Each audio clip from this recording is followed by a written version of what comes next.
Welcome to the Oasis. My name's Mike, and today we're going to be checking out a free, awesome application called Bigscreen. Now, Bigscreen is available for all PC VR headsets on Steam, Oculus Home, Oculus Go, and will be coming soon to the Oculus Quest. If you've never heard of Bigscreen before, well, today I'm going to be giving you a quick tour of what you can do with this awesome application, like watching movies, watching TV shows, playing games alone or with friends, and then I'll be meeting up with the creator of Bigscreen, Darshan Shankar, to discuss how this platform plans to become the virtual reality cinema of the future. If you have any questions yourself for Darshan, then put them in the comments down below and I'll try and get them answered for you. I hope you guys and girls enjoy this one, and without further ado, let's dive in. So here we are in the new social hub. This is where everyone can gather around and talk to each other and get excited about some of the new paid movie events which will be coming soon, and I'll be talking to Darshan more about that later on. Now, Bigscreen is one of VR's most popular applications, with some of the power users spending up to 30 hours a week in Bigscreen alone. The average Bigscreen user actually spends around an hour in this experience, so it's doing super well as a VR platform. But what I'm going to show you now is I'm going to hop into one of my favorite rooms to play some games in virtual reality. So let's go and do that right now.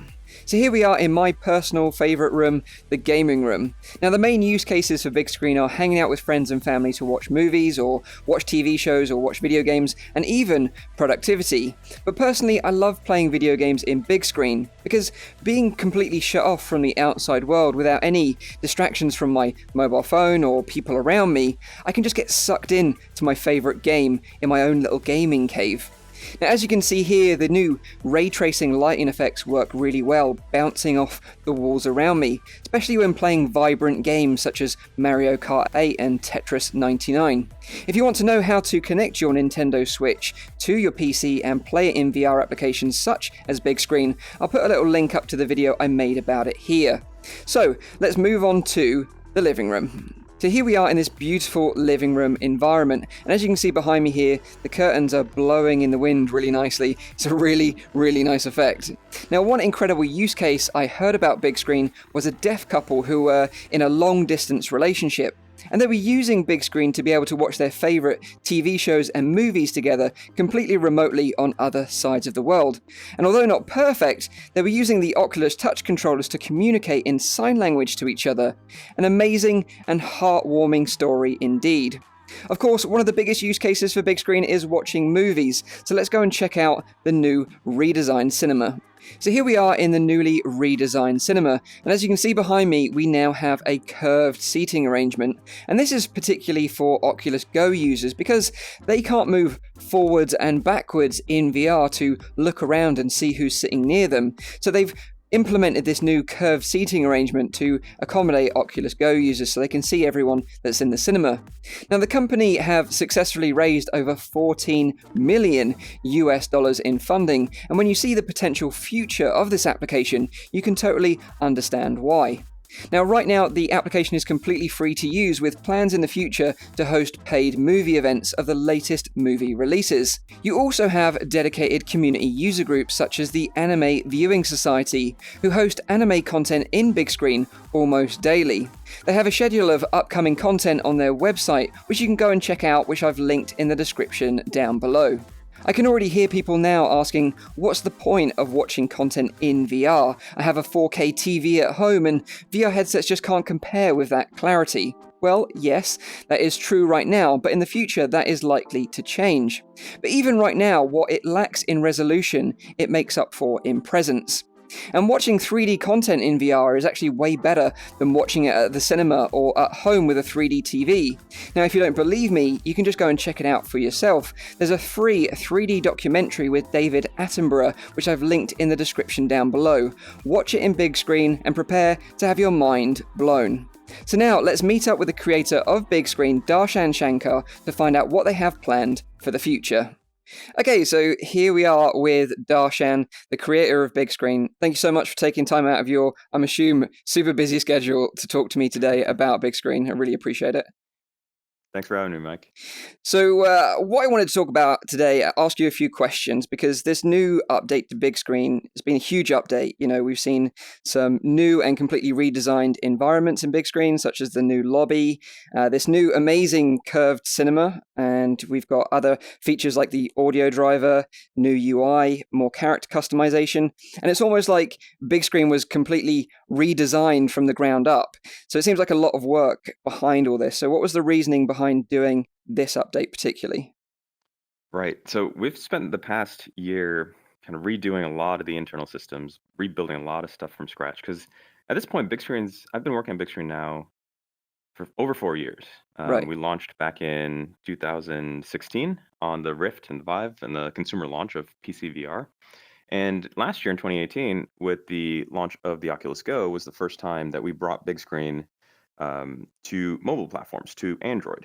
And that required that was a completely separate code base to just kind of overhaul Big Screen to just get it to run on a very low power mobile device. So last year, after we released on the Go, we had to catch up. We had to bring all the features that we had on the PC, on the high-end PC systems, we had to bring all of that to the Go. And that required re-architecting everything in a manner such that we can now finally have one product that works on all the platforms in the identical way with the same code, and to just run really well, whether you're running it on a Oculus Go or if you're running it on the highest end PC VR headsets. To do that required redoing everything from our user interface. Our previous user interface is several years old and could only run on the PC. There's so much multiplayer functionality, cross-platform functionality that only worked really well on the PC. For example, creating rooms so just people can hang out was something that was only possible on the PC until we re-architected everything. So now at this point, with the big 2019 update, our goal and what we've achieved is for, regardless of what headset you're on, to have full feature parity for any feature that's really available on the PC is also available on the Go, and any future headset that we support as well. Right, And right. that process just required us to redo audio systems, the UI, the environments, performance, avatars. So everything really changed underneath the hood. Yeah, and it's a good point to make that, you wanted to kind of standardize it so it would work on all the platforms the same way. Because I checked it out on the Go last night again, just to sort of check things out before making this video. And it's amazing when you jump between Rift and Go that the experience is almost identical. Like you say, the UI Right. is the same, the environments look the same and are still very detailed. The audio works flawlessly, and it must have been such a huge feat to pull that off. Right. In fact, we thought this would be done by last October. It just took so long because of all the different edge cases. And even at launch, it was a bit of a rocky launch as we had a few bugs we had to sort out right away. But now things are getting pretty stable. It was just such an enormous amount of effort, to get everything to work on every platform. Right. And it's worth mentioning as well that it's not like you're a huge team either, right? No, we're a very, very small team, just 10 people. Yeah. It's a lot of effort required to get it all working. Absolutely, and maybe you can share some challenges that you faced in making that cross compatibility Right. work, because like it's very rare actually that you get an experience or a game that works both on mobile and on PC in such harmony, right? Yeah, so on the PC, for example, one of the big issues that we had in the past few years is just the complexities and difficulties in desktop audio streaming. So if you're trying to watch a movie or Twitch or something like that with your buddies, you want your friends to be able to hear Twitch. And in the past, big screens required various different hacks to try to get to work together. Voice meter or multiple audio devices, or it was just a bit too complicated. So with this update, we actually built our own kernel audio driver. So it's a low-level audio driver that allows us to control how we route audio around your system. That took a lot of effort to build, a lot of engineering effort to build. And I compare the similarity here to how when way back in the VR days in 2014, 2015, it was very hacky to get VR to even render into your headset. And then by the consumer launch of the Rift, there was an Oculus display driver, and it wasn't just treated like a second monitor. So, it's like as a product matures and becomes much more stable and functional, we had to build our own audio driver. Wow. And that now works for streaming to anybody that joins your room, regardless of what headset they're on. They'll be able to hear your audio. Right. Similarly, the amount of challenges we had even with designing a whole new UI, a menu system that allows for all the different functionality, but also all the different input mechanisms. Um, Big screen is used by people that don't even use controllers, people that want to sit down at their computer and play a video game with their keyboard and mouse. And that means the menu system needs to be usable even if you're not poking with a controller. But on the other hand, we also support people with one controller, Right. whether it's someone using just one controller in their hand or a Oculus Go or Gear VR user where they have a 3DoF controller, so they can't actually, poke into the UI. So handling just the design challenges there Yeah. of handling all the different use cases of big screen, that was quite interesting. Yeah. Um, But so now, like all that hard work, it feels like you've mhm, kind of laid the foundations now, with all right. the hard work on Go being, the lowest in terms of processing power headset available. Did that make the transition over to developing for Quest easier, or did that bring its own Definitely. challenges? Definitely. So our another big goal there was to get mobile performance to be really, really good. And when the when the S7 is and the kind of equivalent, the Oculus Go, that's our lowest end device that we currently support in terms of performance. The work we did there makes performance on every platform better. So now, even on the PC, even on the highest end PCs, you'll be able to host a larger room. You'll be able to have lots of people in your room. You'll be able to play higher end video games in that room, and there won't be performance issues that we've had in the past because of the work that we did to get it to run really well on an Oculus Go. That Right. also means that devices like the Quest or future mobile VR devices that we support that are higher end, again, get to benefit from the work we did for getting to run well on the Go. Right, right. So, like with Go users right now, in Big Screen, they can create rooms now. They can stream content from their PC using like a remote desktop feature.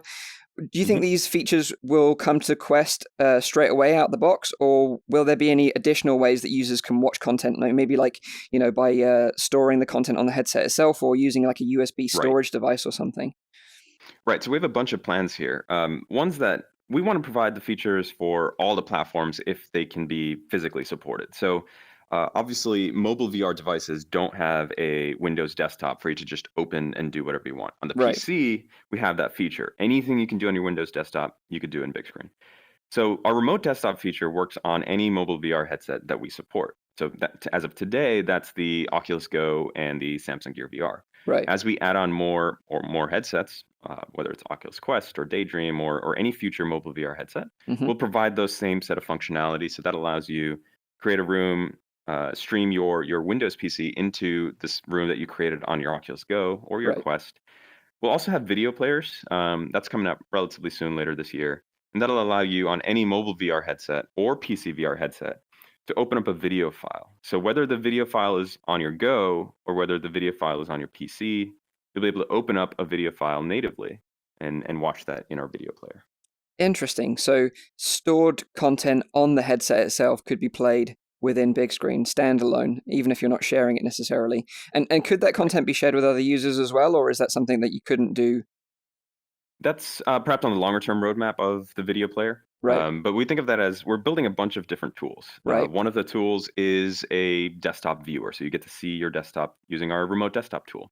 One of the tools will be a video player so that you can see a local video file. Right. We have lots of plans for browsers and additional tools to make the social and screen experience of using big screen just more useful. As you're hanging out in here, what are the different types of screens and content you'd want to pull up?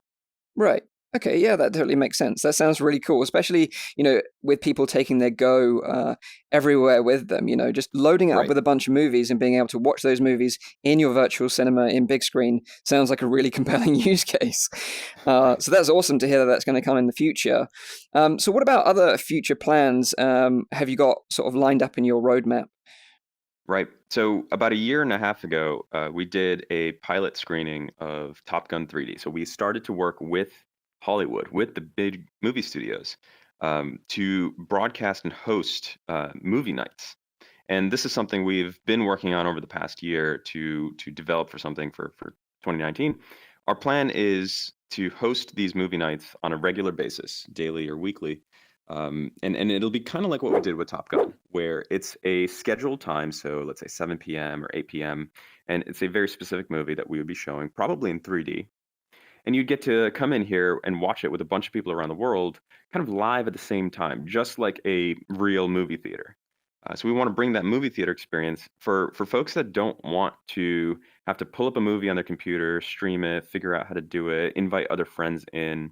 It's more of an experience of put on your headset, get into the big screen. There's a awesome movie that's playing, possibly a movie that's just hard to get otherwise. Like there's no 3D movie streaming service. There's no way Right. to really get that easily. So we wanted to make a way for you to very easily jump in into a movie night with a bunch of people around the world. And this is something that we have done a few pilot tests for now in the past year, and every time we've done it, like people really love it, especially if the content's really good, like a awesome 3D movie that you've been dying to see. Yeah, exactly. And it's funny because earlier on I was talking about this exactly. 3D movies in VR is incredible and must be experienced by everyone who owns a VR headset Right. because, like I said earlier in the video, it's better than watching it at home on a TV, and it's better than watching it in a cinema, a traditional cinema. And some of my favorite movies, like Dread, for example, is in 3D, and I would just love to watch that movie with a bunch of other people in big screen. So please, if you can make that happen in the future, Dread 3D is like on my list. Absolutely. But like you said, Top Gun 3D event was amazing because you also did it for free, which is worth mentioning. Obviously, Hmm. that will be changed in the future, for paid movie events. But the issue with that was that a lot of Europeans were locked out of that event because it was US only. Now, is that still a problem moving forward, or is that kind of been resolved now? We've been working on international licensing for all the movies that we'll be doing, and it'll be in 10 to 15 countries depending on the movie. So movie licensing it's a tricky business. It's kind of out of our control, Hmm. but we're doing the best that we can in terms of licensing them to as many countries as we can in um, the top 10 or top 15 countries that we work with. Wow, that's awesome. That's awesome. Looking forward to how far in the future do you feel these paid movies will be coming? How long do we have to wait? Sometime in 2019. We're Okay, not making any promises on sure. dates just yet, but that's definitely coming pretty soon. Cool. And how do you envisage like paying for tickets? Because there are a couple of like options, particularly with like the Oculus Rift, where you can buy in-game DLC by just using like a touchpad kind of feature, or will you sort of more go with like a desktop approach where you have to buy tickets on the desktop and then use them in VR? Probably a mix of both the feature sets. We have some of that still in development, so we're not ready to talk about how it'll exactly work just yet. Okay. But we want some of this to be more like a real movie theater Hmm. where you purchase this ticket actually in advance. So rather than coming right in on the day of the event, we'll announce the events a couple of weeks in advance so that you'll be able to purchase a ticket for it. You'll have it in your email, you'll have it on your calendar. You'll be able to send that to your friends and say like, "Hey, I've got this ticket. Like, do you want to join me?" Just like how a movie theater experience tends to be more planned, it's more in advance. Right, right, okay. And in terms of like movie studios, can you tell us which ones you've partnered with so far, or is that still kind of secret? Can't quite talk about that. There's a few things that I probably shouldn't say. So Okay, we're working with the major movie studios. So okay, several of the biggest theaters, the biggest studios that have made the movies you love. okay, cool. And it will predominantly be 3D content is your kind of main focus, or It'll be there'll a be. mix of both. Okay, Unfortunately, a lot of movies just were never made in 3D. So right, some of the best movies, it's a question of do we bother to show them even though they're not in 3D? And the answer there ended up being yes, just because 3D movies in VR, I personally feel are super immersive in a way that is just not possible outside of the perfect optics of a VR headset. yeah, But even 2D movies, just being able to hang out with your buddies, and if it's a not great movie, laugh about the not great movie, or right, just like really immerse yourself in just the fidelity of being in a virtual theater. yeah. Even though it's 2D, some movies I love watching them in here. So we'll do a mix of both. And I'm sure this is going to be asked in the comments, so we'll address it now straight away. But what if there's some like jackass in the theater and he's being a loudmouth. How do you deal with that? So we have a feature called the troll cage, which is a virtual cage that you never really see that surrounds you in these theater seats. Right. If you try to, so imagine what a troll would do. A troll might scream, a troll might get up, try to get in front of people. If you leave your virtual cage, you disappear. You go quiet, no one hears you. It's like physically impossible to try to troll because we've locked off the vectors that you might try to use to troll. Right. Just like what you would do in a physical theater that would be really annoying. We've prevented that from happening. Awesome. That sounds great. I'm sure people will be very happy to hear that, especially if they're paying for like a movie ticket. They don't want to have that problem. Exactly. And we actually learned from the screenings that we've done in the past year that there's a very specific two sets of people. Some people that want to be in a theater to chat about it with their friends because they've seen the movie before, or because you just want to chat about what you're watching. You're kind of there potentially for the social just as much as you're there for the movie itself, the hanging out with people. Yeah. And there's an entirely separate set. People that just want to watch the movie. Like, don't interrupt me. Like, I just want to watch this awesome movie. I want to be in a place maybe with people. That's fine. But the movie is what I'm really here for. Exactly. We've been designing this to kind of satisfy both types of use cases. Allowing you to mute everybody, allowing you to hide people so that you can just really focus on the movie. Or have a bit more of a rowdy experience, depending on what you want. Cool. So you've been in like the VR space since the beginning, pretty much. How do you feel now that we're this far forward, and what are you personally really excited about at the moment? Well, VR's dead, as everyone apparently. knows. Apparently, it's dead. It's dead. Everyone, pack it up. No, I think things have been going pretty well year over year over year. Starting with 2016, well, actually going way back, even before 2016. Every couple of years, the industry keeps maturing. The headsets keep getting better and better and better. I think maybe people were hoping by now there'd be 100 million people and we're living in the metaverse and we never leave our houses, and that didn't happen. That's not going to happen for quite a long time, I think. But every year there's some new and exciting headsets that keep coming out. It's incremental every year, from the Vive and the Rift in 2016, the Windows Mixed Reality stuff, and the mobile VR headsets and standalone VR headsets. And I think this year, especially with 6DoF standalone mobile VR headsets that are fully untethered, fully wireless, that have everything that you need at a really affordable price point, those standalone headsets are going to sell so well, in my opinion. Just because even though they're not a higher end PC system, it has it's the bare minimum that anyone needs for an awesome VR experience, right? It's got the controllers, it's got full tracking. I think those will do really well. And then, of course, later this year and next year, there's just more headsets that'll be announced. And to constantly have every year new headsets that are a notable improvement over the previous year, it's just been really great just to constantly see that improvement. Of course, that helps us from more people keep using Bigscreen, more people are online at every given time. Yeah. It's shaping out to be a really great year. Yeah, I am super pumped for it. I can't wait to find out what's around the corner. I feel like we're really in the sort of calm before the storm right now. It's about to go crazy. Totally. So I'm super hyped for it. Is there anything else you want to add before we wrap this up?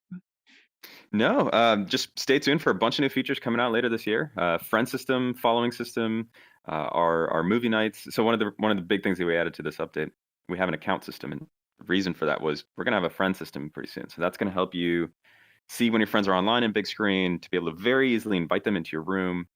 We'll of course have our movie nights later this year. We'll be having a lot of 3D content to access later this year. Just a lot of features coming out that's been in the bag and kind of in development for quite a while now. So stay tuned for some really big stuff. Yeah, I'm super excited for it. And hopefully at OC6, we'll get to hang out, see each other again in real life. We've hung out before, so I look forward to that as always. But I really appreciate you spending some time and allowing me to come and chat with you about Bigscreen. I really, really appreciate it. So Darshan, thank you very much, man. Thank you. Okay, so there we have it, guys and girls. That's a quick tour of Bigscreen and an interview with the creator, Darshan Shankar. Now, I've seen this application continue to grow since getting into VR, and I'm really excited about where this is heading in the future. Particularly, I'm looking forward to these paid movie events. I really can't wait till they start rolling these out. And I love how groups of people like the Anime Viewing Society have used Bigscreen as a platform to meet up with people who share the same passion and love watching this content together. If you know of any other interesting use cases, please let me know in the comments down below. Also, let me know what you plan to do with Bigscreen. Are you planning to check it out on the Quest, or watching movies on the Go, or playing your favourite game on the Rift or other PC VR headsets? I'd love to know in the comments down below. If you like this video, please leave a like, make sure you're subscribed for all my future content, and as always, I'll see you on the next one. Cheers.